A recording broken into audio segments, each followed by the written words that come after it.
তেমনি আজকে সারাদিনই বলা হচ্ছে তাদের বোতলের সিপি খুলে তাদের 6 সিস্টার তারা নাকি চলে গেছে। সেই সাথে দেখা গেল যে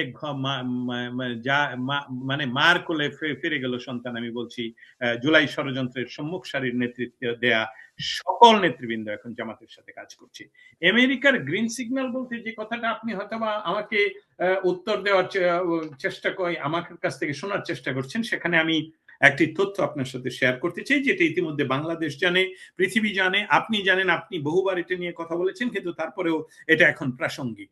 আমরা গত 16 মাস ধরে দেখে এসেছি যে পররাষ্ট্র মন্ত্রণালয়, হোয়াইট হাউস, এমনকি স্পেশালি ডেমোক্রেটরা বাংলাদেশ বিষয়ে তেমন কোনো কথা তারা সম্মুখে এসে বলতে চাননি, যেটাকে আমি বলি ডিপ্লোম্যাটিক্যালি তারা প্রেসার করলেও তারা ওপেন কোনো কিছু করছিল না। কিন্তু সেই অবস্থানটা এখন নেই। এই নেই এর অনেকগুলো ফ্যাক্টর একসাথে করতে হবে। আমরা ইতিমধ্যে জানি যে 25 ডিসেম্বর তারেক জিয়া ওনার স্বেচ্ছা নির্বাসন থেকে উনি দেশে ফিরে আসছেন, ফুল স্টপ।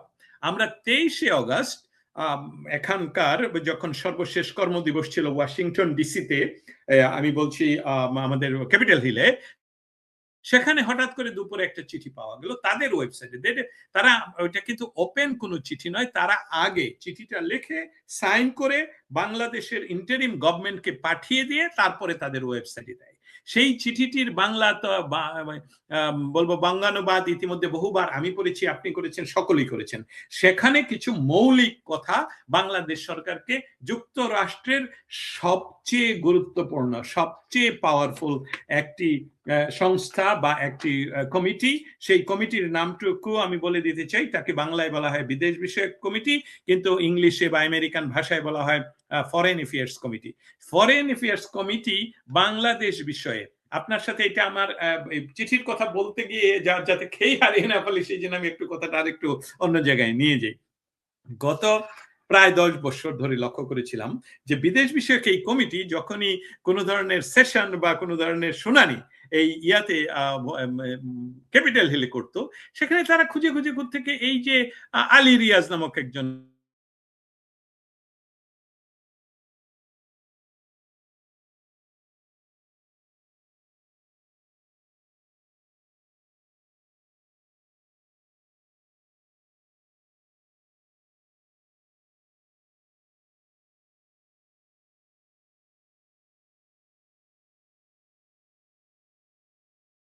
এখন বেশি করে আক্রমণ করছে রাশিয়া।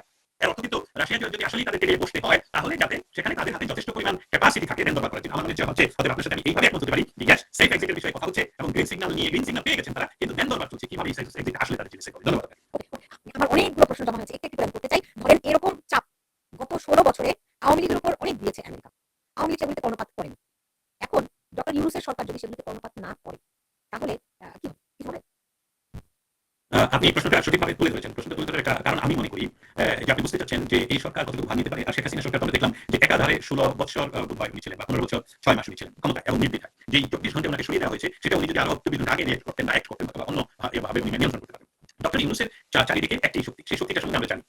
আন্তর্জাতিকভাবে তাদেরকে সাপোর্ট দিচ্ছে, সেটাও আমরা জানি। বাংলাদেশের ভিতরে দুইটা পক্ষ ডক্টর ইউনূসকে মূলত সরাসরি সাপোর্ট দিচ্ছে। একটা হলো বাংলাদেশের সশস্ত্র বাহিনী। এই বিষয়ে যদি কারো কোনো দ্বিধা থাকে, আমি তাদের সাথে আর এই বিষয়ে আলাপ করতে চাই না, বারবার প্রমাণ করতে হবে না যে এই সশস্ত্র বাহিনী ইউনূসের মূল চালিকা শক্তি। সেই সাথে বাংলাদেশের 71-এর যে পরাজিত শক্তি, যারা প্রতিশোধ পরায়ণতার কারণে এমনকি বিএনপিকে অন্ধকারে রেখে মেটিকুলাসলি ডিজাইনে তারা যুক্ত হয় এবং আওয়ামী লীগের বিভিন্ন অঙ্গ সংগঠন সহযোগী সংগঠনের ভিতরে থেকে তারা এই কাজটুকু করে তারা এত ক্ষমতাসীন হয় যে তারা এই মুহূর্তে ডক্টর ইউনূসকে সাপোর্ট দিয়ে যাচ্ছে। কিন্তু প্রেশার এমন একটা জিনিস, আন্তর্জাতিক ভারতের বিষয়টা যদি আমি আর আপনি আলাপ করি, এখানে একটা সুস্পষ্ট বিষয় রয়ে গেছে। 71 সনের স্বাধীনতা যুদ্ধে ভারত আমাদের বাংলাদেশের মুজিবনগর সরকারের অধীনে হয়ে যুদ্ধে অংশগ্রহণ করে। ভারত বাংলাদেশের যুদ্ধে অংশগ্রহণ করেছে যখন ভারতকে পাকিস্তান আক্রমণ করে বসে। অতএব আমরা এইভাবে দেখি যে ভারত কখন ভারত কিন্তু বাংলাদেশের ভিতরে ঢুকে, পাকিস্তান ভারতকে আক্রমণ করেছে পশ্চিম থেকে।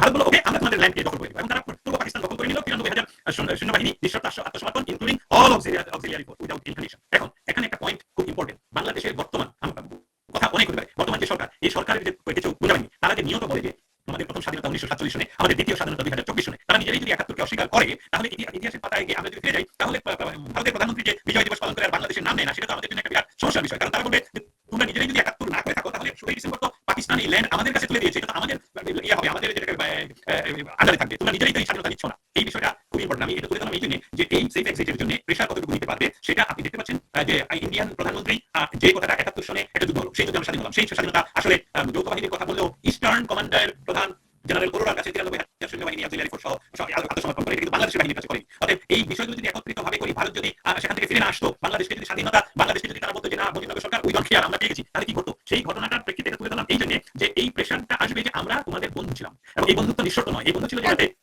উগ্রবাদ। একটুখানি আপনাকে কারেকশন দিতে চাই, সেটি হচ্ছে যে ভারতের কাছে আত্মসমর্পণ করেনি, তারা আত্মসমর্পণ করেছে যৌথ বাহিনীর কাছে।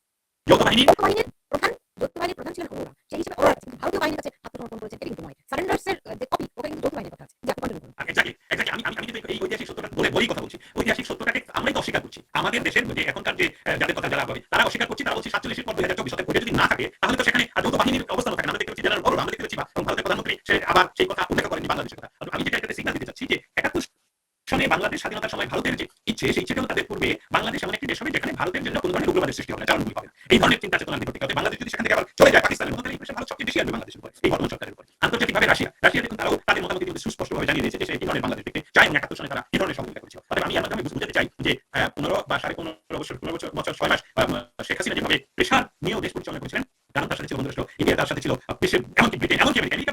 আমি অন্তত 20-25 বার প্রশ্ন তুলেছি স্টেট ডিপার্টমেন্টে যে শেখ হাসিনা সরকারকে আমেরিকা আপনারা নিঃশর্ত নয়, বিভিন্নভাবে আপনারা এই সরকারকে সহযোগিতা করে বাংলাদেশ থেকে সমস্ত টেরোরিজমের মূলোৎপাটন করেছেন। এখন ভবিষ্যতে এই সরকারকে সহযোগিতা যদি আপনারা না করেন, আবার তো উগ্র সন্ত্রাসবাদ ফিরে আসবে। ঘটনা কিন্তু উগ্রবাদ ফিরে এসেছে, এবং সেই সাথে আমাদের বর্তমান প্রেসিডেন্ট উনি কিন্তু নিজে জানেন যে ডক্টর ইউনূস 2016 সনে উনি প্রথমবার নির্বাচিত হওয়ার পর প্যারিসের ইউনিভার্সিটিতে যে একটি বিশ্ব বা আমেরিকা একটি রাহুল রাষ্ট্রে গ্রস্ত, সেই কথা কিন্তু ভিডিও ডকুমেন্ট সহ আছে। অতএব এই সরকার কোনো ধরনের প্রেশার নেওয়ার সক্ষমতা রাখে না। আপনাকে আমি এটাও বলতে পারি যে দিনক্ষণ, টাইম, মিনিট, সেকেন্ড বোধহয় গণনা শুরু হয়ে গেছে।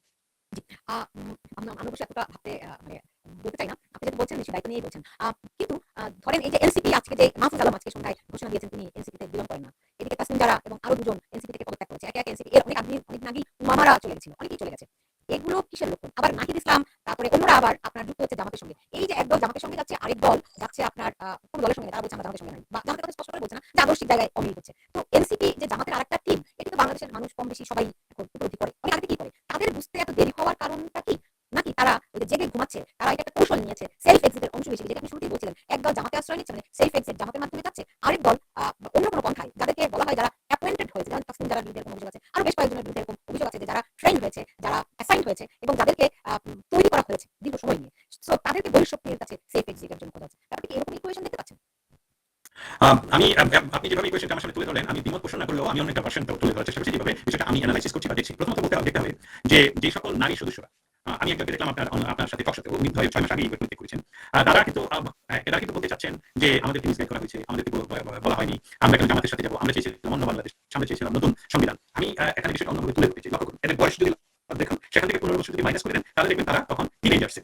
এই টিনেজার যারা ছিলেন, তারা এই টিনেজ বয়সে যেই সরকারের মাধ্যমে তারা এই ধরনের স্বাধীনতা, সার্বভৌমত্ব, নিজকে প্রতিষ্ঠিত করা, নারী হিসাবে নিজকে এগিয়ে নিয়ে যাওয়ার যে সুযোগ সুবিধা ওনারা পেয়ে এই পর্যায়ে আসলেন, যে ওনারা চিন্তা করতে পারেন, এবং এটা চিন্তা শক্তির মৌলিক স্বাধীনতা, যে আজকে আমি বেটার আছি, আরো বেটার হবো, এটাই শেষ নয়। এই যে মৌলিক চিন্তার স্বাধীনতা, সেই স্বাধীনতাটা কোন সরকার এনে দিল, কোন সরকারের সময় সেই সুযোগটা আসলো? সেই সরকার তো শেখ হাসিনা নেতৃত্বের সরকার। আমরা শেখ হাসিনা সরকারের সমস্ত সুযোগ নিয়ে আমাকে তৈরি করতে পারলাম, আমি মুক্ত চিন্তা গ্রহণ করতে পারলাম, নারী হিসাবে নেতৃত্ব দেওয়ার সক্ষমতা অর্জন করলাম, এবং সেই নারীগুলো যে আপনার সাথে ইন্টারভিউ দিল, সে এবং যে গতকালকে পদত্যাগ করে নিজে ইন্ডিভিজুয়ালি বা স্বতন্ত্র প্রার্থী হবে, আর আজকে যে বলছে আমি আর প্রার্থীতেই নেই, এই সকলেই কিন্তু শেখ হাসিনাকে অকথ্য ভাষায় গালিগালাজ করেছেন। তারা এমন ভাষা তারা প্রয়োগ করেছে, আমি এটা সবসময় রেসপেক্ট করি, সুবহানাল্লাহ, আপনাকে জানি আমার বিরোধী না থাকলে তো আমি জলজল করবো না। আমাকে যদি আপনি সবসময় বেস করেন, তাহলে আমি জানবো না আমি ভুল করছি কিনা। এবং রাজনীতিতে তো আরো বেশি প্রয়োজন, রাজনীতিতে আমার বিরোধী না থাকলে আমি ভালো কাজ করবো কেমন করি? সেখানে শেখ হাসিনার বিরোধিতা যারা করে, তাদেরকে আমি সবসময় বলছি এটা তো সঠিক কাজ, শেখ হাসিনা দেশ চালাচ্ছেন আর উনি কিডনি হয়ে কাজ করেন, খুব স্বাভাবিক। কিন্তু আপনার মুখের ভাষা, আপনাকে লক্ষ্য করতে হবে যে আপনি কিভাবে বিরোধিতা করছেন। আপনি শেখ হাসিনাকে এই মেয়েরা শেখ হাসিনাকে যেই অকথ্য ভাষা ব্যবহার করে গালিগালাজ করেছেন, আমার বিশ্বাস হয় না কখনই তারা যদি একটু বুঝতে এবং নিজেকে নিয়ে চিন্তা করতেন যে আমি যে সক্ষমতা অর্জন করলাম, যে একটা সিস্টেম, সেই সিস্টেমে আমি বেটার করবো। বেটার করলে তো আমাকে বেটার আইডিয়া ঠিক করতে হবে। বেটার আইডিয়া ঠিক করতে গিয়ে আপনি জামাতের যারা বি টিম হিসাবে প্রথম থেকেই, আমরা প্রবাসী থেকে জানি, আপনি দেশে থেকে জানেন না, কেন জানবেন না? আপনি তো ঢাকা ইউনিভার্সিটি যদি হয়ে থাকেন, তাহলে তো জানার কথা। সেখানে এতদিন লাগলো বুঝতে যে ওরা আসলে জামাতের বদলে কাজ করছে, এতদিন বোঝা, এটা আমি মনে করি যে তারা সঠিক সত্যটা বলছে না। তারা যে কাজটুকু করতেছিল, যেহেতু তাদের রাজনৈতিক ব্যাকগ্রাউন্ড নেই, যেহেতু তারা সবসময় নিজেদেরকে স্মার্ট ভাবছে, এই কারণে যে শেখ হাসিনার সরকার তাদেরকে সেই উন্মুক্ত পরিবেশ তৈরি করে দিয়েছে। অতএব তারা ভাবলো এই আমাদের সুযোগ এসেছে, এখন শেখ হাসিনাকে নামিয়ে ফেলতে পারলে আমরা মন্ত্রী এমপি হয়ে আজীবন তাদের জীবন ক্ষমতায় থাকবে। এটা যে ভুল পথ, এটা যে সঠিক না, এটা যে টিকবে না, সেই জ্ঞানটুকু না থাকায় তারা মানে খুব অল্পতেই তারা সেখান থেকে চলে আসতে বাধ্য হয়েছে। তাদের যদি মৌলিক ইচ্ছাটাই থাকতো যে দেশের জন্য কাজ করবো, কিসের এনসিপি, তাহলে এনসিপি তারা ভেঙে ফেলতে পারতো না। তারা বলতো যে ওই এনসিপি তো আমরা করতে আসি, আমরা আসছি যে এনসিপি করতে, সেই এনসিপি এরকম বাংলাদেশ ম্যানিফেস্টো ছেলেগুলো সবাই তো জামাতে ফেরত দিল। তারা জামাতে ফেরত যাবে কি যাবে না সেটা মৌলিক প্রশ্ন নয়। জামাতের সাথে তাদের এনসিপির যে চুক্তি হয় সেই চুক্তিতে বলা হলো যে এই কয়েকজনকে দাঁড়াতে দিব, আর কেউ দাঁড়াতে পারবে না, আর না দাঁড়াতে পারলেও তারা স্বতন্ত্রতা দিয়ে করতে পারবে না। নট অনলি দ্যাট, তোমাদের সকলকে জামাতের পক্ষে নির্বাচন করতে বাধ্য থাকবে। সেখানে আমার মনে হয় এই যে মেয়েগুলো বা আরো যারা চলে যাবে তাদের না পাওয়ার বেদনায় তারা চলে যাচ্ছে। তাদেরকে যদি কালকে বলা হয় যে তোমাকে এমপি তোমাকে ওই জায়গায় দেওয়া হলো, নমিনেশন দেওয়া হলো, তাহলে আমার দৃঢ় বিশ্বাস তারা আবার ভুলে যাবে যে তারা, কারণ নীতি এবং নৈতিকতা। আপনি কিন্তু হঠাৎ করে সাংবাদিক হন সুলতানুর রহমান, আপনাকে চেনে না জানে না এমন কোনো সাধারণ মানুষ আমি খুঁজে পাইনি আজকে। আমাকে বহু মানুষ চেনেন, আপনাকে চেনে সবাই, কারণ আপনার যে সাংবাদিকতার রোগ এটা আপনি তৈরি করেছেন, তাই না? কাজটা করতে হয়েছে ওয়ান বাই ওয়ান। এখন এই এনসিপি সবাই হঠাৎ করে শেখ হাসিনা বিরোধী আমি রাজাকার প্যাটেন্ট বাই রাজাকার জামাত ইসলাম এবং তাদেরকে সামনে রেখে এরা মনে করলো যে আমরা টিকে যাবো। এখান জন্য রাজনীতি করার জন্য শিশুকাল থেকে একদম শিশুকাল থেকে রাজনৈতিক চেতনা, তারপর বাংলাদেশ একটি সুন্দর উর্বর ভূমি, ছাত্র রাজনীতি করা যায়, যেখানে আপনি করতে পারেন, সংসদের মতো প্র্যাকটিস আপনারা করতে পারেন। সেখান থেকে উঠে আসলে আপনারা এত তাড়াতাড়ি চলে যেতেন না। এবং এই সকলের কাজই হলো মেটিকুলাস ডিজাইনের অংশ। এই মেয়েগুলোকে ব্যবহার করা হয়েছে এবং তারা ব্যবহৃত হতে আনন্দ পেয়েছিল। সেই আনন্দ এখনো ফিরে আসবে যদি তাদের টাকা হয় এবং বলা হয় তোমরা ইয়ে করো, তোমরা এই জায়গা থেকে নির্বাচন করো। কিন্তু দুঃখের দিনের সঙ্গে সত্য কথা বলতে হচ্ছে সেটা হলো রাজনৈতিক খেলা অনেক দূর চলে গেছে। এখন এটা শুধুই ডক্টর ইউনূসের হাতে আর এটা শুধুই এনসিপি। আপনারা আমি এই কথাটা বলি আপনারা এখানে ব্রেক করি। আমি একটা বিষয় লক্ষ্য করলাম খুব গভীরভাবে, সেটা হলো যে তারেক জিয়া বাংলাদেশে ফিরলে কি ধরনের রিঅ্যাকশন হয় রাজনৈতিক ফ্যাব্রিকে। দেখলাম যে হঠাৎ করে এনসিপি যে চালাতো, এনসিপি এই কয়েকটা ক্যান্টনমেন্ট ভেঙে দেবে, অমুক করবে তমুক করবে, সবকিছুর উপরে জামাত সহ কি ধরনের জানি একটা ঠান্ডা জল ঢেলে দিলে যেরকম একটা অবস্থা হয় না, সেরকম একটা অবস্থা আমি দেখতে পাচ্ছি। আমার সাথে আপনি করবেন, আমাদের যারা সুলতান করবেন, আমি বাইরে থেকে দেখছি। কিন্তু সেটাকে উজ্জীবিত রাখার জন্য জামাত যে ইনজেকশন আবার পুশ করছে, সেটা হলো শাহবাগে তাদের হত্যা করা সন্ত্রাসী, তারাই সরকারে তাদের সেটার বিচারের দাবিতে তারা আবার সেখানে অভিনয় শুরু করেছে। এবং আমি জানি যে জামাত ইতিমধ্যে বিভিন্ন জায়গায় অভিনয় শুরু করেছে ইন্টারনাল বাংলাদেশের বিভিন্ন ফোর্সের সাথে। ধন্যবাদ। আপনি শেষের কমেন্ট, দুইটা কমেন্ট ভেরি স্ট্রং। ধরেন হাদি ওসমানের কথা আপনি বলছেন ইনকিলাব মঞ্চের, এবং ইনকিলাব মঞ্চ কিন্তু এখন শাহবাগের যে অবস্থান নিয়েছে, অনেকেরই আশঙ্কা এখানে একটা বড় কিছু ঘটতে পারে। এই ব্যাপারে জানেন কিনা? আর জামাত যে লবিং শুরু করেছে সেটা কোন লাইনে, কি তাদের আকাঙ্ক্ষা? নির্বাচন তারা চায় না অনেকদিন থেকেই শুনছে, এবং আজকেই সন্ধ্যায় আপনার জামাতের আমির ডক্টর শফিকুর রহমান তিনি সেনাপ্রধানের সঙ্গে বৈঠক করেছেন। আমি আরো খবর পেয়েছি তিনি গত সপ্তাহেও সেনাপ্রধানের সঙ্গে বৈঠক করেছেন। এইগুলির যোগসূত্র কি? খুব ভালো লাগছে একটা বিষয় শেয়ার করি। আপনি আপনার আমার মগজ ছাড়াই হচ্ছে অনেকগুলো বিষয় একসাথে আসছে, খুব ইম্পর্টেন্ট এই কারণে যে দেখুন মেটিকুলাস ডিজাইনের যে অংশ কি জানি কোটা, আমি এটা বিষয়ে মনে করি কোটা আন্দোলনের না, কোটা আন্দোলনের সময় যে বলা হচ্ছিল ছাত্ররা আন্দোলন করছে, সেটা রূপান্তর করলো ছাত্র জনতা। আচ্ছা, ছাত্ররা আন্দোলন যদি করে থাকে, তাহলে ছাত্রদের যখন রাজনৈতিক বন্দোবস্ত হলো, যে ছাত্ররা আন্দোলন করে জয়লাভ করলো, তাদের যখন রাজনৈতিক বন্দোবস্ত হলো, সেই বন্দোবস্ত সেই ছাত্রদেরকে ঢাকা ইউনিভার্সিটিতে তারা জয়লাভ করতে পারলো না, তারা নির্বাচন করলো না।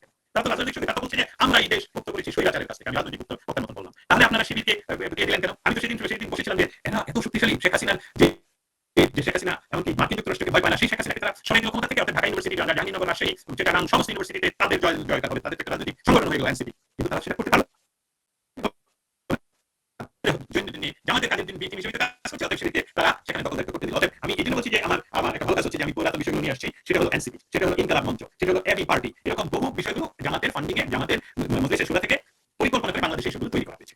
এবং এখন ফিরে যাচ্ছি 5 আগস্টের সন্ধ্যে বিকালবেলা। 5 আগস্টের বিকাল 3টার দিকে আমাদের বর্তমান সেনাপ্রধান তিনি সর্বপ্রথম, আর একটা বিষয় এটা আবার স্মৃতি মন্ত্রণের জন্য, বাংলাদেশে কিন্তু দুপুর 1টা থেকে ওই 3টা পর্যন্ত সমস্ত ধরনের ইন্টারনেট বন্ধ ছিল টোটাল, যেটা নিয়ে কিন্তু কেউ কোনোদিন টোটাল ব্ল্যাকআউট ছিল। এটা নিয়ে শেখ হাসিনার সময় যে ব্ল্যাকআউট ছিল সেটা নিয়ে বহু কথা, কিন্তু এই 2 ঘন্টার ব্ল্যাকআউট সম্বন্ধে কোনো কিছু বলা হয়নি। অর্থাৎ এই 2 ঘন্টার ব্ল্যাকআউটে পট পরিবর্তন করা হয়। একটা হলো শেখ হাসিনার অফিসে, আর উনি ক্যান্টনমেন্টে ইতিমধ্যে একজন এক্স আর্মি অফিসারকে আগের রাতেই ডেকে আনিয়েছেন রাজনৈতিক দলগুলোর নেতৃবৃন্দকে, এবং সেখানকার প্রধান ব্যক্তি হলো জামাতের এই আপনি বলছেন ডক্টর শফিকুল ইসলাম। উনি কিন্তু শফিকুল রহমান, ডক্টর শফিকুর রহমান লিখে রেখে। আচ্ছা, ডক্টর শফিকুর রহমান, এই শফিক, আমি এখন চলে যাই, আমি টিভিতে বা অনলাইনে ডক্টর নাম আমি, আপনি তো বহুত আমাকে শিখতে পেরেছেন। উনি হলেন ফিজিশিয়ান, ফিজিশিয়ান মানে রুগী দেখেন, এই ডাক্তার, উনি মাস্টার ফিলোসফি না। আচ্ছা, ঠিক আছে, আমরা চলে যাই। আমাদের প্রধান ইন্টারনেট বন্ধে কি হয়েছে আপনি এটা আরেকটু বলেন। এটা খুব সংক্ষেপে, কারণ এটা যতটুকু আমি বলবো সেটা আরো ইয়ে করতে হবে, ভেরিফাই করতে হবে, কারণ আমি একটা বিষয় সবসময় বলছি। আচ্ছা, প্রথমত হলো সেই সময়ে গণভবনে একদল প্রেসার করে শেখ হাসিনাকে দেশ থেকে বাধ্য করার জন্য কাজ করে, এবং হুমকিটা প্রচন্ড যে এই 20 মিনিট 25 মিনিট চলে আসছে, এই আক্রমণ হয়ে যাবে। আরেকটা হলো উনি নিজে সকাল 10টায় শেখ হাসিনাকে আশ্বস্ত করে, এই ওয়াকার সাহেব আশ্বস্ত করে যে সমস্ত কিছু আমাদের নিয়ন্ত্রণে আছে, কোনো অসুবিধা নেই। উনি কিন্তু চলে গেলেন ক্যান্টনমেন্টে গিয়ে, কিন্তু উনি আগের রাতেই ব্যবস্থা করে রেখেছেন ওনার অন্য এক্স কলিগেন্স, যে রিটায়ার্ড করে দিয়ে, যে জামাত ইসলামের প্রধান সহ আর ওই আবার ঢাকা ইউনিভার্সিটির প্রফেসর মোহাম্মদ নজরুল, আপনার অন্য ডাকে নামেন আসিফ নজরুল, তাদেরকে ক্যান্টনমেন্টে জড়ো করেছেন। এখানে উনি প্রধানমন্ত্রীকে বলে গেছেন, আশ্বস্ত করে গেছেন এভরিথিং আন্ডার কন্ট্রোল। সো এখানে কমিটিগুলো ডিজাইনের অংশ ছিল যে জনগণের হাতে তিনি মৃত্যুবরণ করেছেন, জনগণের আক্রমণে, যেটা সমস্ত ধরনের নিরাপত্তা বলয় সমস্ত কিছু কিন্তু সেখানে লুজ করে দেওয়া হয়, ওপেন করে দেওয়া হয়। শুধু তুলনা করার জন্য বলছি, সেই একই বাহিনী তারেক জিয়া, যিনি বাংলাদেশের এই মুহূর্তে বর্তমানে কোনো ধরনের রাজনৈতিক প্রোটোকল পাওয়ার যোগ্য নন, তাকে 5 স্তরে নিরাপত্তা দিয়ে রাস্তা দিয়ে হেঁটে মঞ্চে নিয়ে আসা হয়। কোথায় ছিল সেদিন 5 তারিখে অগস্টের আপনারা শেখ হাসিনাকে বাংলাদেশের কোথাও আপনারা নিরাপত্তা রাখতে পারেননি? এটা তো মেটিকুলাস ডিজাইনের অংশ। এটাই ছিল আমি 5 তারিখ নিয়ে মৌলিক বলা। কিন্তু সেদিন কি হলো? সেদিন উনি টেলিভিশনের সামনে এসে বললেন অনেক কথা, যে আমরা দেশের দায়ভার এটাই নিলাম। প্রধান মাননীয় প্রধানমন্ত্রী পদত্যাগ করে দেশ ত্যাগ করেছেন, আমরা এখন বঙ্গভবনে যাবো, গিয়ে আমরা দেশ পরিচালনার জন্য একটি সরকার গঠন করবো, আমরা দেশকে নিরাপদ রাখবো, কি বললেন। কিন্তু একজন সাংবাদিকের সাহেবের প্রশ্নে বলেন আপনারা কোন কোন রাজনৈতিক দলের সাথে আলাপ করলেন, উনি কিন্তু প্রথম যে রাজনৈতিক দলটার কথা বলেন, সবাই জানেন কিন্তু আমি রিপিট করতে বাধ্য হচ্ছে, সেই বলেন জামায়াতে ইসলামী এবং আমি এই ডাক্তার শফিকুর রহমানের কথা বললেন। এখন আমি আরেকটু কথা বলি, জামাতের কথা যখন উনি বলছেন তখন আমি আরেকটু কথা বলতে হবে। ঠিক সেই মুহূর্ত পর্যন্ত যখন বাংলাদেশের সেনাবাহিনী যারা প্রতিজ্ঞাবদ্ধ বহিঃশত্রুর আক্রমণ থেকে দেশকে রক্ষা করবে, তারা একজন প্রধানমন্ত্রীকে দেশে রাখতে পারেননি, তখনও পর্যন্ত বাংলাদেশে সম্পূর্ণভাবে আইনগত নিষিদ্ধ একটি রাজনৈতিক দলের নেতাকে ক্যান্টনমেন্টে ওনারা আসতে দিয়েছেন এবং সেই দলের সাথে ওনারা বলেছেন, প্রথম কথা বলেছেন। অতএব ভবিষ্যতে যে কোনো সরকার, যে কোনো বাংলাদেশী সরকার এটা নিয়ে কথা, এই বিষয়টা আনতেই হবে কোর্ট মার্শালে, কারণ আমি ততক্ষণ পর্যন্ত আমি কোনো আইন ভাঙতে পারি না যে আইনটা এখনো পর্যন্ত বলবো। আইনটা যদি পরবর্তী মুহূর্তে চেঞ্জ হয় তখন আমি এটা কাজ করতে পারি। আইন বলেন যে আমি মার্শাল জারি করলাম, বাংলাদেশের সমস্ত আইন বন্ধ, অতএব আমি যার সাথে খুশি তার সাথে কাজ করবো, এটা তো করেনি, বলছেন আইন বন্ধ করেছেন। অতএব আপনি যে তথ্য তুলে পড়লেন গত সপ্তাহে, তিনি আবার জামাতের আমি তার সাথে দেখা করেছেন। আজকে জামাতের আমি দেখা করার মৌলিক যে কারণ আমরা যতটুকু জানতে পেরেছি, এটা খুবই গোপন রাখা হয়েছে। এমনকি ডিজিএফ এর এরাও তেমন কিছু এখন পর্যন্ত জানি না কি হচ্ছে, কি বিষয়টা নিয়ে আলাপ হলো। কারণ আপনারা জানেন সেখানে একটা ক্লাব হয়েছে ক্যান্টনমেন্টের ভিতরে, কি একটা যারা ইতিমধ্যে আর্মিতে নেই তাদের জন্য একটি ক্লাব, অফিসার্স ক্লাব, প্রাক্তন অফিসার্স ক্লাবকে একটা কিছু শব্দ দিয়ে রাওয়া ক্লাব, হ্যাঁ, ইচ্ছা করি অনেক সময় রাওয়ার কথাই বলছি, ইচ্ছা করি আমি মনে রাখতে পারি না। এই রাওয়া ক্লাবের এরা নিয়ন্ত্রণ করে, ওইখান থেকে আসলে সমস্ত কিছু এখান থেকে করছে এবং সেটার মূল নিয়ন্ত্রক কিন্তু জামাতপন্থী এবং স্পেশালি গোলাম আজমের সন্তান এবং এদের সন্তান নিয়ন্ত্রিত এই গোষ্ঠীটার মাধ্যমে সম্পূর্ণভাবে এই ওয়াকারের সাথে তাদের যোগাযোগটা রক্ষা করে চলছে। এখন তারেক জিয়া আসাতে যখন খুদা বক্স বা খুদা বক্সকে সরিয়ে দেওয়া হলো, এটা কেন সরিয়ে দেওয়া হলো? উনি আমার গুরুত্বপূর্ণ ব্যক্তি ছিলেন, কিন্তু বিএনপির জন্য একটা গুরুত্বপূর্ণ ব্যক্তি ছিলেন যে ব্যক্তিটা জজ মিয়া নাটক সাজিয়েছিলেন এবং তাকে যখন আনা হলো নিয়োগ দেওয়া হলো, তখন কিন্তু কোনো হয়েছিল না। কিন্তু যখন তাকে সরিয়ে তারেক আসছে, তার আগে ডেইলি স্টার পুড়িয়ে দেওয়া হলো, প্রথম আলো পুড়িয়ে দেওয়া হলো, খুদা বক্সকে সরিয়ে দেওয়া হলো। এখন আবার এই 24 ঘন্টার ভিতরে যখন দেখা গেল যে বাংলাদেশে আসলে তাদের মাটির পায়ের তলা থেকে আর মাটি নেই বলেই চলে। জামায়াত ইসলামের ভোট ব্যাংক বাংলাদেশে কখনোই ছিল না এবং আমি মনে করি যে জামায়াত ইসলাম যে কাজগুলো এখন প্রতিদিন করে যাচ্ছে, তাতে করে তাদের পায়ের নিচে যে মাটি একেবারেই সরে গেছে, সেটাকে পুনরুদ্ধার করার জন্য, প্রোটেকশন নেওয়ার জন্য ওয়াকার সাহেবকে আরেকটা মুখ্যমন্ত্রীরা ইয়াকে ডক্টর ইউনূসকে, কারণ ওয়াকার সাহেব যে কাজটুকু করছেন সেটা কিন্তু ঠিকাদার হিসেবে করছেন। আমি কথা বুঝতে পারলাম না, কারণ এই এনসিপির বহু সম্মুখ সারির নেতারা কিন্তু ঢাকা ইউনিভার্সিটিতে সবসময় স্লোগান দিত ওয়াকার সম্বন্ধে যে সেনাবাহিনী ঠিকাদার, মনে আছে এই কথা? সেনাবাহিনী কিসের ঠিকাদারি দায়িত্ব? অতএব সেখানে তারা গেলেন। আমার মনে হচ্ছে এইটা একটা গুরুতর সিগন্যাল যারা বর্তমানে বাংলাদেশে অবস্থান করছেন, যারা স্বেচ্ছা নির্বাসন থেকে বাংলাদেশে গিয়েছেন রাজনীতি করার জন্য, ক্ষমতায় যাওয়ার জন্য, তাদের জন্য এটা ভাবার বিষয় যে জামাতের সাথে বাংলাদেশের যে সেনাপ্রধান তার সক্ষতার মধ্যে উনি বারবার রাজপথে তাদের গুন্ডাবাহিনী নামিয়ে রেখে ওখানে গিয়ে কি আলাপ করেন এবং এই এনসিপির সকল সদস্যদেরকে বাংলাদেশের সেনাবাহিনীর যান সাজোয়া জানে বহন করে সারা বাংলাদেশ, স্পেশালি আমাদের গোপালগঞ্জে যে গণহত্যা চালিয়ে দেওয়া হলো, সেটা সেই সেনাবাহিনী কেন করলো? অতএব আপনার যে তথ্য, এটার সাথে আমার অল্প কিছু তথ্য একসাথে মিলে যায়, যেখানে একটা গভীর ষড়যন্ত্র হচ্ছে। মনে করা হচ্ছে যে শাহবাগে অন্য কোনো ধরনের অন্য কিছু ঘটিয়ে নির্বাচনকে বানচাল করে দিয়ে এমনকি তারেক জিয়া যাতে আবার চলে যেতে বাধ্য হয় অথবা তার জীবনের প্রতি সংশয় হয়, তাহলে তো উনি আর থাকবেন। কারণ ওনাকে দেশে আসার আগে আমরা এই কথাটা এক দুজন আলাপ করতে পারি, উনি দেশে আসার আগে কিন্তু বারবার বলছিলেন দেশে ফিরে আসা শুধু আমার একার উপর নির্ভর করছে না। অতএব এই যে ডটগুলো একসাথে, সেখানে জামাত কি খেলা খেলছে, কালকে সকালে কি হবে, তারেক জিয়া যদি এমনকি মুখে করেন উনি যদি নির্বাচন যদি চলে যায়, আমেরিকান গ্রিন সিগন্যাল কি আসলে সেফ এক্সিট, না যদি এরকম নির্বাচন চলছে আমাদের পার্শ্ববর্তী দেশ মিয়ানমারে, তাই না? মিয়ানমারের নির্বাচিত সরকারকে হটিয়ে তারা দীর্ঘ সময় পরে। এখন ওই ব্যবস্থায় যাচ্ছে কিনা? তবে খুশির সংবাদ, আমরা বাঙালিরা অন্য জাতির মতো, আমরা বাঙালিরা ইতিমধ্যে জেনেছি যে বাংলাদেশের পথ ছিল শান্তির পথ। বাংলাদেশের মানুষের উন্নয়ন, মানব সম্পদের প্রত্যেকটি সেক্টরে উন্নয়নের জন্য দায়ী শেখ হাসিনা। শেখ হাসিনা সরকারের পরে যদি একটা বেটার কোনো সরকার আসতো, তাহলে মানুষ আবার শান্ত হয়ে পড়তো। মানুষকে যেহেতু উস্কানো হয়েছে যে আমরা বেটার দেবো, আমরা তোমাদেরকে ভোটের অধিকার দেবো, আমরা সবাই এমপি হয়ে যাবো, সবাই মন্ত্রী হয়ে যাবো, ওরা একা খাচ্ছে কেন, শব্দগুলো এইসব করেছিল, যাতে তারা ইউজ করতো। অতএব আশঙ্কা আপনাদের যেরকম আমারও এরকম, কিন্তু ভরসা রাখলাম বাংলাদেশের মানুষের উপর। না, নিঃসন্দেহে আমার কিন্তু বাংলাদেশের মানুষের উপর অনেক আস্থা। এটা সত্য যে দর্শক আপনারা কি আমার সাউন্ড শুনতে পাচ্ছেন ক্লিয়ারলি? কারণ আমি বলি টেকনোলজিক্যালি আমি একটু চ্যালেঞ্জ পারসন, আমি একটু কম বুঝি টেকনোলজি। তারপর যদি আমাকে একটু জানাতেন যে আমার সাউন্ডটা ক্লিয়ার কিনা, আমি চেষ্টা করেছি এটা ঠিক করার। যাই হোক, যেখানে বলছিলাম যে বাংলাদেশের মানুষের উপর কিন্তু আমার অনেক আস্থা। আপনি বলছেন না যে আমরা অন্যরকম জাতি, অন্যদের মতো নয়, আমরা নদীর দেশের মানুষ, আমরা জোয়ার ভাটার মানুষ, আমরা কাদামাটির মানুষ, আমরা হয়তো অনেক সময় এদিক ওদিক খেয়ে হারাই, কিন্তু আবার সময় পর্যন্ত কিন্তু আমরা ঠিক লাইনে উঠে যাই, আমরা জানি কোথায় আমাদের সফল হতে হবে। তো আমরা ভুলভ্রান্তি করি, আরেকটা কিন্তু ওইটা একটুখানি ক্ষমা সুন্দর দেখবেন আর কি। সেজন্য আমি বাংলাদেশের মানুষের উপর অনেক ভরসা রাখি, আস্থা রাখি। যাই হোক, যেটা বলছিলাম যে আপনি যে ব্যাখ্যাগুলি দিলেন আমার কাছে খুবই অসাধারণ এবং পাজেলের মতো মিলে যায়। হ্যাঁ, আমরা ঠিক জানি না কি হচ্ছে, কিন্তু যে সংশয় আছে, আবার যে প্রশ্নগুলো আছে, বিশেষ করে নির্বাচন যে এই সরকার দিতে চায় না এবং জামায়াত যে নির্বাচন চায় না, এনসিপি নির্বাচন চায় না, সেটা তারা নানানভাবে বলেছে, স্পষ্টতই বলেছে যে তারা চায় যে জুলাই সনদ আগে হবে, তারপরে নির্বাচন, তারা চায় গণভোট আগে তারপরে নির্বাচন। তো এইভাবে করে সুতরাং তারা তো বিভিন্ন সময় টালবাহানা করেছি। এখন আমরা এই চূড়ান্ত ফলে পৌঁছে গেছি কিনা দস্তর জানবো। আপনি কি আমার কথা শুনতে পেয়েছেন? আমি পুরোটা শুনেছিলাম, কিন্তু প্রশ্নটা পুরোটা শুনতে পাইনি। এই সংকটে আমরা নির্বাচন নিয়ে টালবাহানা, নির্বাচন হবে কি হবে না, এই যে এত রকম সংকট, এই সংশয়, সেটির চূড়ান্ত ধাপে পৌঁছে গেছি। ধন্যবাদ আপনাকে। এই বিষয়টা আমরা যেভাবে দেখবো, আমরা যেভাবে তুলে ধরবো, সেটা চেষ্টা করবো যাতে এমন হয় যে আমরা কিন্তু একটা কথা বলে রাখি যে আমরা ভাগ্য পরীক্ষা করতে পারি না, আমরা পূর্বাভাসের কিছু বলতে পারি, কিন্তু কি করবে একদম পুঙ্খানুপুঙ্খ বলার কোনো ধরনের উপায় আমাদের হাতে নেই এবং পৃথিবীর কারো হাতে নেই। কিন্তু আমরা যে অ্যানালাইসিসটুকু এতক্ষণ করলাম, আমাদের দর্শক আপনারা যারা শুনছেন, আশা করছি আপনারা আমাদের সাথে একমত হবেন। আপনাদের দ্বিমত হওয়াটাও প্রয়োজন। যদি এই দ্বিমতে আরো কিছু বেরিয়ে আসে, আমরা ভবিষ্যতে নিয়ে আবার কথা বলবো। কিন্তু নির্বাচন হবে কি হবে না, আমরা যদি এটা 50-50 সম্ভাবনার কথা নিয়ে এখানে বলবো না, আমরা যে কথাগুলো বলবো সেটা হলো নির্বাচন কেন হবে।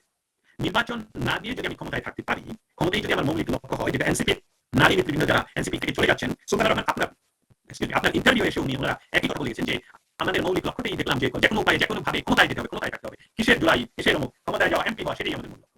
এটাই যদি মূল লক্ষ্য হয়, তারা কিন্তু সেখানে পৌঁছে গেছে। আপনি আমার সাথে একমত হবেন সুলতান আলম। তারা কিন্তু বাংলাদেশের এমন কোনো সেক্টর নাই যে সেক্টরগুলো তারা নিয়ন্ত্রণ করে না। তারা আর্মি নিয়ন্ত্রণ করে, তারা পুলিশ নিয়ন্ত্রণ করে, তারা বিচার বিভাগ পরিবর্তন সমস্ত কিছু নিয়ন্ত্রণ করে, তারা বাংলাদেশের এক্সিকিউটিভ অফিসের সম্পূর্ণতা নিয়ন্ত্রণ করে, তারা এক্সিকিউটিভ অফিসের যারা এক্সিকিউটিভ আমি সচিবালয়, তারা প্রথম সপ্তাহেই সেটা সম্পূর্ণভাবে দখলে নিয়েছে। অতএব একটি দেশ পরিচালনার জন্য আমি যদি পরিচালক হতে চাই, তাহলে নির্বাচিত হয়ে সেই কাজগুলো আমার উপর বর্তাবে, আমি নিব, সেইটা আমি ইতিমধ্যে আমার হাতে, আমি ছাড়বো।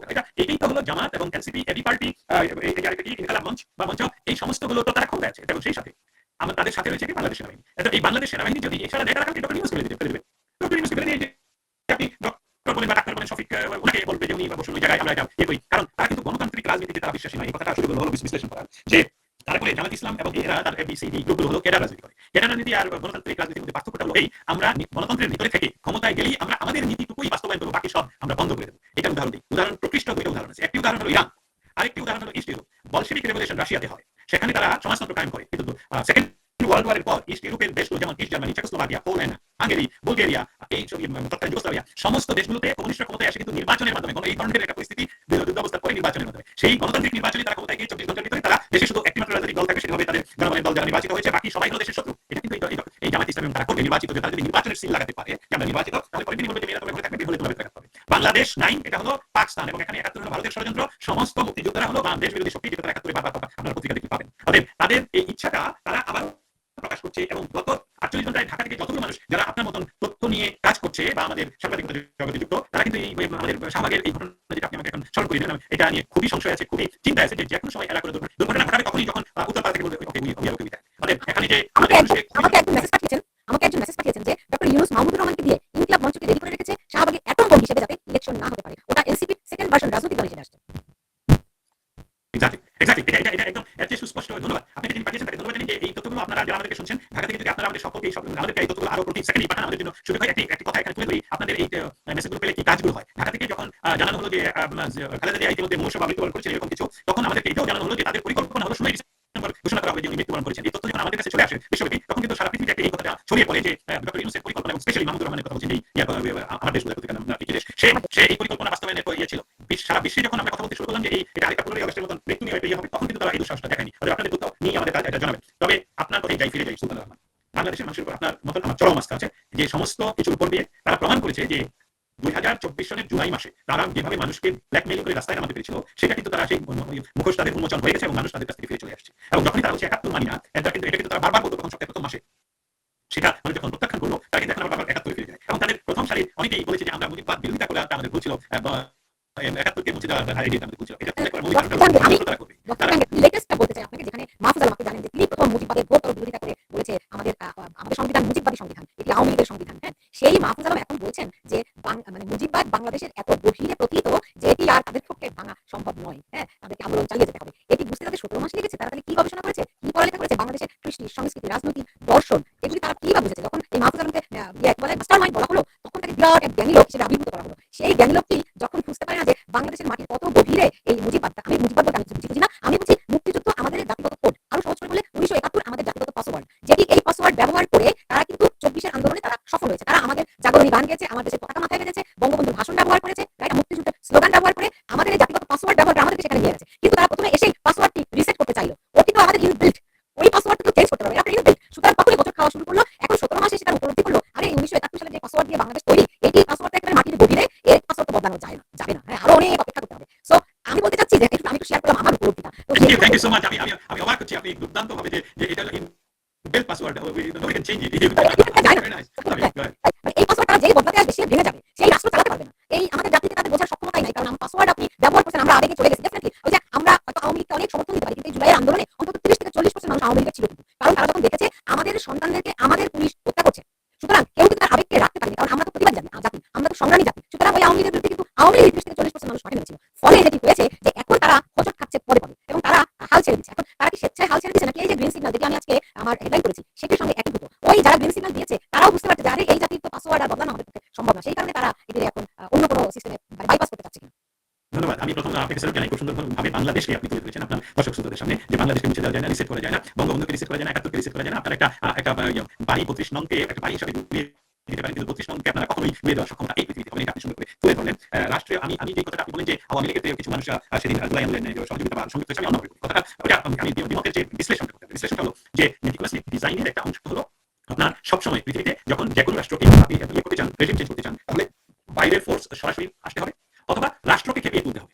বাংলাদেশে যেটা প্রয়োগ হয়েছে সেটা হলো রাষ্ট্রকে খেপিয়ে তোলা হয়েছে। কিভাবে খেপিয়ে তোলা হয়েছে? বঙ্গবন্ধুকে ব্যবহার করা হয়েছে এবং সেই রাত্রি বলা হলো তুমি কি আমি কে, রাজাকার রাজাকার। রাষ্ট্র কিন্তু তখন খেপে গেল যে এটা কি বলে, এটা তো রাষ্ট্রদ্রোহিতা। আমাকে তো রাষ্ট্র কিন্তু সাদা কালো, রাষ্ট্র কিন্তু সবসময় দেখবে যে এটা রাষ্ট্রদ্রোহিতা, এটা আইন ভঙ্গ কিনা। অর্থাৎ রাষ্ট্র যখন খেপে গেল এবং রাষ্ট্র যখন নির্দেশ দিল যে এরা তো রাষ্ট্রদ্রোহিতা কাজ করছে, তাদেরকে বিচারের আওতাধীন করো, ঠিক তখনই তাদের মেটিকুলাস ডিজাইনের রাষ্ট্র কিন্তু ইতিমধ্যে খেপে গেল। তারা তাদের স্নাইপার দিয়ে সেই রাষ্ট্রের সেই ছাত্রদেরকে গুলি করে হত্যা করা শুরু করলো এবং তারা নিজেরা তাদের ওয়েল ট্রেইন প্যারামিলিশিয়া দিয়ে পুলিশের উপর আক্রমণ শুরু করলো এবং এটাকে ইয়ে দেওয়ার জন্য, যে কত নৃশংসতা দেখানোর জন্য তারা এটা কোনো সাধারণ মানুষ পুলিশকে মেরে এত উপরে লাশ এইভাবে সুন্দর করে ঝুলিয়ে রাখতে পারে না। এটার জন্য তার আগে প্যারামিলিটারি ট্রেনিং এবং সেটা তারা করে রাষ্ট্রকে দেখানো হলো যে এই নৃশংসতা চলছে, যে মানুষ এত খেপে গেল যে পুলিশ বাহিনীকে মেরে মানুষ নিজেরাই ঝুলে গেছে। মানুষ এত নৃশংস নয়, আমাদের সিভিলিয়ানদের কথা বলছি। অর্থাৎ তারা এইভাবে রাষ্ট্রকে তারা খেপে তুলে এবং রাষ্ট্র সেটা সেই উচ্চাকে পরে তাদের দ্বারা তারা যারা বেশি তারা নামায়, তারা নিজেরা এখন প্রতিনিয়ত স্বীকার করছে। এই যে ছেলেটা সর্বশেষ পদক্ষেপ করে, সেই ছেলেটা যে সেদিন যদি সাধারণ আন্দোলনে পুলিশ বাহিনী হত্যা করে যদি আমরা ক্ষমতা পরিবর্তন না করতাম, তাহলে আমাদের অস্ত্র নিয়ে মাঠে নামার প্রস্তুতি ছিল। এটা তো তারাই বলছে। অতএব আমরা সেখানে যাই যে তারা আজকে যে কথাটা বলছেন যে মাহফুজ আলম সহ, যে তারা তাদের ভুল তারা মনে করছিল যেটা সেটা আসলে সত্য নয়। আসলে বিষয়টা হলো এরা হলো বলির পাঠা। এবার বলি এরা সামনাসামনি ওদের কোনো তাদের প্রত্যেককে আমি দুঃখজনকভাবে আমি আসলে আমাদের দর্শক শ্রোতা আপনার দর্শক শ্রোতার কাছে আমি ক্ষমা চেয়ে নিচ্ছি। আমি মানুষের প্রত্যেকটি মানুষ ধনী গরিব দেখতে ভালো খাটো মোটা সবাইকে শ্রদ্ধা রাখি, কিন্তু একটা কথা তুলে ধরার জন্য আপনারা যদি এই কয়েকজন এনসিপি এবং মাহফুজ সহ সকলে 2024 জুলাই মাসের ছবি দেখেন, তাহলে দেখতে পাবেন যে তারা আসলে কোনো ক্রমেই বাংলাদেশের রাজনীতির যে ফ্যাব্রিক কোথাও তারা সদস্য হিসেবে ছিল। অর্থাৎ এদেরকে দীর্ঘ সময় ধরে তৈরি করা হলো অনেকটাই স্লিপিং এজেন্টের মতন করে এবং তাদের মগজে ঢালা হলো যে মুজিববাদ মানি খারাপ, মুজিববাদ মানি খারাপ। আমি আপনি বলছিলেন মুজিববাদ জানেন না, আমি খুব সংক্ষেপে মুজিববাদ মানি বাংলাদেশ, মুজিববাদ মানি 72 সংবিধানের 4টা মৌলিক স্তম্ভ, এটাই মুজিববাদ অন্য কোনো নতুন বাদ নয়। এটা বাঙালিদের প্রথম বাঙালি জাতীয়তাবাদ মুজিববাদ। অর্থাৎ সেখানে সে নাম বুঝে সম্পূর্ণ নাম যেমন আপনি যদি এখানে উল্লেখ করতে পারি, যারা ইচ্ছা করেন দেখতে পারেন ইয়া থেকে অ্যামাজনে অথবা ইউটিউবে বিভিন্ন জায়গায় ব্রুটাল নিকিতা বা নিকিতা, এটা হলো ফরাসি একটি ফিল্ম। সেখানে দেখবেন যে কিভাবে তাদেরকে এই স্লিপিং এজেন্টদেরকে ব্যবহার করা হয় এবং তারপরে আবার তাদেরকে লিকুইড করা হয়, শেষ করে দেওয়া হয়। অর্থাৎ এখানে এদের দ্বারা বলা হলো কি মাস্টার মাইন্ড, মাস্টার মাইন্ড বাংলাদেশে গিয়ে সমস্ত বিজ্ঞ মানুষের সামনে দাঁড়িয়ে আলমবাগ কি বাদ তার সমস্ত বাদ বোঝাচ্ছে। আমি নিজে বুঝতে পারছিলাম না কি বাদ বোঝাচ্ছেন। এতক্ষণে অরিন্দম কহিল আমি সাথে আপনি যেটা বললেন যে আমি আসলে কোনো বাদই বুঝিনি, বুঝার দিকে যে বাংলাদেশে মুজিববাদ বলেন জয় বাংলা বলেন 71-এ বাংলাদেশে 30 লক্ষ মানুষ যখন নিহত হয়, তাহলে আপনি এই যে পালংবাদের নিয়ে আসছিলেন আপনার পরিবারেও খুঁজে দেখেন কেউ না কেউ সেই 30 লক্ষের কোনো কাউকে রক্ত দিয়ে দিতে হয়েছিল। এটা একা একজনের আমরা বলবো একজনের রক্তের বিনিময়ে বাংলাদেশ স্বাধীন হয়নি। লক্ষাধিক যারা বলেন সেটাও সত্য না। এটা হলো 30 লক্ষ শহীদের রক্তের বিনিময়ে, 2 লক্ষ মা বোনের ইজ্জতের বিনিময়ে অগণিত শিশু, যে সকল শিশুদের কথা আমরা এখন জানি না তারা কোথায় আছে, জীবিত আছে, হত্যা করা হয়েছে। এটাকে এমনভাবে সুন্দর 4 লক্ষ নারী, থ্যাংক ইউ সো মাচ। 4 লক্ষ নারী শিশুদের কোনো পরিসংখ্যান আমার জানা নেই বা হয়তো থাকলেও। এখন কথাটা হলো যে কথাটা আপনি তুলে ধরলেন সেটার জন্য আপনাকে ধন্যবাদ জানাই, কিন্তু প্রশ্নটা যেটা রাখলেন রাষ্ট্রের এই মুহূর্তে এদের আসলেই তারা জানে যে রাজনৈতিক রিয়েল যে গেম, রাজনৈতিক রিয়েল যে ফ্যাব্রিক, সেখানে আন্তর্জাতিক প্লেয়াররা সরে হয়ে পড়েছেন। আমেরিকায় অনেকটি কাজ করছে, এটা একপক্ষে নয়। ইন্দো প্যাসিফিক জোনে বাংলাদেশে ভেতরে এই ধরনের যারা উগ্রবাদের চাষ করে তাদেরকে ক্ষমতার বলয়ে রেখে 71-এর স্বাধীনতার মূল মন্ত্রকে বাদ দিয়ে সেখানে উলফার মতন সংগঠনকে আশ্রয় দিয়ে এখানে ভারতের সাথে যুদ্ধ খেলা খেলে এই অঞ্চলে কখনোই ভারতের জন্য নয়, ইন্দো প্যাসিফিক জোনে চায়নার জন্য নয়, এমনকি আমেরিকার যে স্বার্থ বঙ্গোপসাগর সেটাও সেখানে হবে না। আমি আবারও বলি, আপনি হয়তো এই ধরনের আমি যেভাবে বলি সেটাকে আপনি না বললেও আমি মনে করি যে আমার তথ্য আমাকে বলে যে টাইম গণনা শেষ, তাদের সেফ এক্সিট, তাদেরকে যে সিগন্যাল দেওয়া হয়েছে নির্বাচন করো, ইনক্লুসিভ নির্বাচন করা পর্যন্ত যদি আপনি করতে পারেন আপনাকে ওয়েলকাম জানাই। আর যদি করতে না পারেন কোথায় যাবেন, কিভাবে যাবেন, এখানে আরেকটা ব্যবস্থা হয়ে গেছে, সেটা হলো তত্ত্বাবধায়ক সরকার, সেখানে ছেড়ে দেন। আর জামাত মাটি কামড় দিচ্ছে এই কারণে তাদের কাছ থেকে টাকা নিয়ে এসেছে তুরস্ক থেকে। তারা আরো অন্যান্য পাকিস্তান থেকে তারা বিরাট ফান্ডে অস্ত্র, মিলিটারি ট্রেনিং এবং এই পাকিস্তানি আইসিসের বাহিনী রয়েছে বাংলাদেশে। তাদের কথা হলো যে আমরা কি বিনা যুদ্ধেই ছেড়ে দেবো তাদের, সেটার জন্যই আমার মনে হচ্ছে আপনি যে তথ্যটা আমাদের সকলের মাঝে শেয়ার করেন যে আমাদের ওয়াকার সাহেবের সাথে ডাক্তার সুন্দর করে নামটা তো বলেন আপনি, নামটা আমি ভুলে যাই, ডাক্তার শফিক সাহেব দেখা করতে, এটা সেই শফিকুর রহমান দেখা করতে গেছেন। হলো সেই 71-এর সর্বশেষ 14ই ডিসেম্বর যেভাবে ষড়যন্ত্র করে বাংলাদেশকে মেধাশূন্য করতে চেষ্টা করেছিল, তারা এই শাহবাগে বসে কি করছে। আপনারা সাবধানে থাকবেন, নিরাপদে থাকবেন, আশা করছি কিছুই হবে না, তারা নিশ্চিন্ন হয়ে যাবে, বাংলাদেশ গণতান্ত্রিক পরিবেশে ফিরে আসবে। এবং একটি বিষয় আমি কেন জানি গত 16 মাসে কখনোই বলি, আমার মনেও হয়নি, কারণ রাজনীতি আমি আমেরিকান জার্নালিজমের মৌলিক তত্ত্বে বিশ্বাসী। এটা হলো তারা সবসময় বলে journalism is not a crime. এর কারণটা হলো যে নিউইয়র্ক টাইম, ওয়াশিংটন পোস্ট সহ আমেরিকার সমস্ত পত্রিকা এবং সিএনএন সহ ফক্স নিউজ সহ সবাই এদেশের রাজনৈতিক শক্তিকে এন্ডোর্স করে, এন্ডোর্সের বাংলায় বলে সাপোর্ট করে, ইংলিশে সাপোর্ট, বাংলায় সমর্থন করে। অতএব একজন সাংবাদিকতার নিউট্রাল এটা বিশ্বাস করি না। আমার একটা সাপোর্ট আছে, আমি বাংলাদেশের পক্ষে, আমি 71-এর পক্ষে।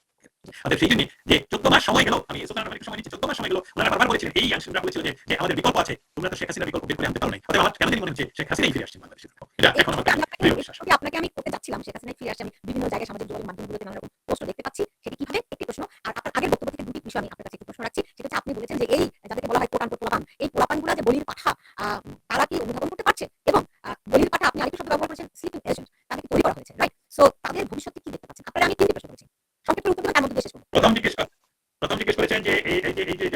এজেন্ট বা বলির পাঠা এদের ভবিষ্যৎ কি? এটা শুনেছি, আর এটা শুনিনি। Oh my God, কি বলেন? আচ্ছা, বলির পাঠা আরেকটি বলেছে, আপনি বলেছেন যে স্লিপিং এজেন্ট শব্দটি বলেছেন যাদেরকে তৈরি করা হয়, রাইট? সো এরা সেই স্লিপিং এজেন্ট ছিল বলে আপনি মন্তব্য করেছেন। তো এই স্লিপিং এজেন্টের পরিণতি তো আমরা বিভিন্ন সময় খারাপ দেখি। ফলে এই বলির পাঠা কিংবা স্লিপিং এজেন্ট যাদেরই যাই বলেন না কেন, এই তথাকথিত পোলাপাইনগুলোর ভবিষ্যৎ কি? একটি প্রশ্ন। দ্বিতীয় প্রশ্নটি হচ্ছে, আপনি বলছেন যে শেখ হাসিনা ফিরছেন, শিগগিরই ফিরছেন। সামাজিক যোগাযোগ মাধ্যমগুলোতে আমি এই সংক্রান্ত অনেকগুলো পোস্ট আজকে থেকেই দেখছি। সো তিনি কিভাবে ফিরছেন, কবে ফিরছেন খুব সুনির্দিষ্ট না হলেও, দিনক্ষণ না হলেও এটা যদি আবার এটা কি ইনক্লুসিভ নির্বাচনের মাধ্যমে, নাকি তিনি নির্বাচনের আগে, নাকি তারা আদৌ কোনো নির্বাচনে অংশ নিতে পারছেন না আপাতত? জি। অসংখ্য ধন্যবাদ। আপনি কষ্ট করে প্রশ্ন দুটি আবার বলে দেওয়ার জন্য। আমার মনে হচ্ছে আপনি কি কোনো এমন ডিভাইস ইউজ করছেন? আপনার কানে কি কোনো ডিভাইস ইউজ করছেন? আমার কানে আপনার আমার ভেরি স্মার্ট শুনতে ফোন আছে। আমি ঠিক জানি না মাঝে মধ্যে কেন এটা ডিস্টার্ব করে, আমি বলতে পারি। কিন্তু আমি আমার দর্শকদের কাছে জিজ্ঞেস করেছিলাম যে তারা শুনতে পাচ্ছে কিনা ঠিকমতো, তারা বলেছেন শুনতে পাচ্ছেন। বাকিটা আমি আর বলতে পারি না। জি। না, আমি আমার ফেসবুক থেকে আসলে আমরা শুনতে পাচ্ছি না। আমার আর আপনার কমিউনিকেশনে মাঝে মধ্যে একটু গন্ডগোল হচ্ছে। আচ্ছা, আপনার দ্বিতীয় প্রশ্নটার উত্তর আমি প্রথম দেওয়ার চেষ্টা করব। সেটা বলছিলেন শেখ হাসিনার কথা। আপনি দ্বিতীয় প্রশ্নটা আমাকে সবার শেষে আমাকে প্রশ্ন করেছিলেন। আপনি আমাকে প্রশ্ন করেছিলেন, এটা বলছি। লাস্ট প্রশ্নটা আপনার যেটা প্রশ্ন ছিল যে আমি কেন বললাম এটা কোনো টাইম টেবিল আছে কিনা। কারেক্ট? Right, correct? কারেক্ট। আচ্ছা, আমি সেটা দিয়ে শুরু করতে চাই এইজন্যে, সেটা দিয়ে শুরু করতে চাই এইজন্যে যে এটা আমি কোথায় পেলাম? আমি কিন্তু 16 মাসে একবার আমাকে বহুবার বহু জায়গায় প্রশ্ন করা হয়েছে, পার্সোনাল প্রশ্ন করা হয়েছে, ইনবক্স করা হয়েছে, কিন্তু আমি আসলে তো জানি না। আমি এটা বলতেও পারব না কখন আসবে। এখন কেন বলব? আজকে আপনার এখানে একটা ব্রেক করলাম। আমি ব্রেক করেছি আসলে।